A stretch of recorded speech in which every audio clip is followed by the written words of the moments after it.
Rupert Murdoch, born in 1931, son of a highly influential publisher, earned his place amongst the media executives in the traditional way early on when his father died and he had to come home from school to run his father's newspaper empire. The problem was it was not as big as he hoped it would be, being only one newspaper in the heart of Adelaide, and a couple of others scattered around the place. But what are you going to do? Here is young Rupert with a newspaper in the 20th century.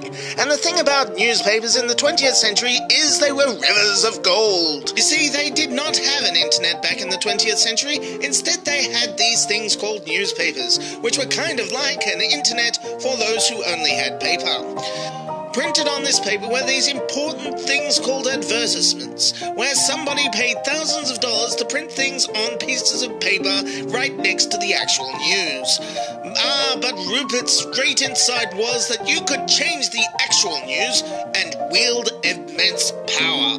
Yes, it was not a huge secret, but Murdoch had mastered the whole changing the actual news thing better than everybody. And so he started acquiring newspapers. Well, he did not acquire the whole newspaper, he just had to buy up enough shares of it and leverage himself, buying up enough shares to swing a board meeting, and whoops-a-daisy, he had enough votes on the board to arrange a merger. This he did numerous times. Now I know what you are thinking. You are thinking that doing this would cause him to only have a small number of shares in his own company, except his shares were different from your shares. He gets to vote for his board, and you and your B-class shares get to vote for nobody. Anyway, Rupert went from strength to strength, purchasing British newspapers such as the News of the World and the Sun, which were relaunched in a lovely mix of pornography and moral indignation. But he was not just buying newspapers, he was also buying influence. He was able to use the influence of his growing media empire to get governments elected. Every single British government over the last 40 years had his seal of approval, along with every single Australian Prime Minister, except for one.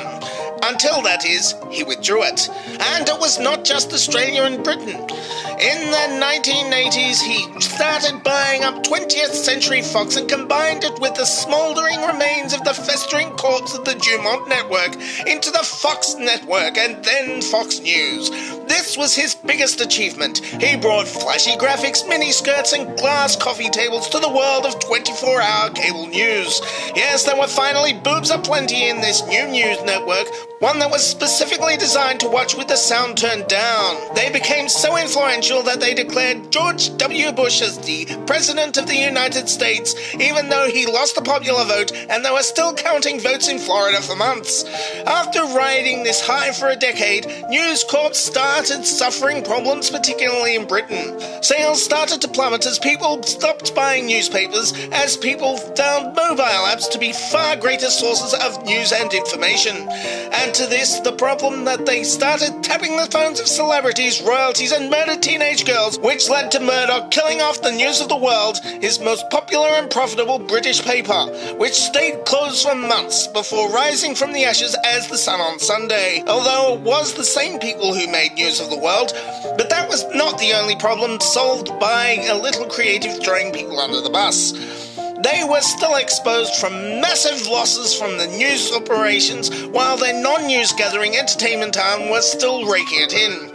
So now they have split the company in two. The newspapers became News Corp, and the part which was not really news like Fox was spun off into 21st Century Fox, insulated from the loss-making arm entirely through creative accountancy. So next time you find yourself in front of some kind of news content provider, ask yourself, who would I really want to get my news from? If you can ask that question, then you know who you can trust.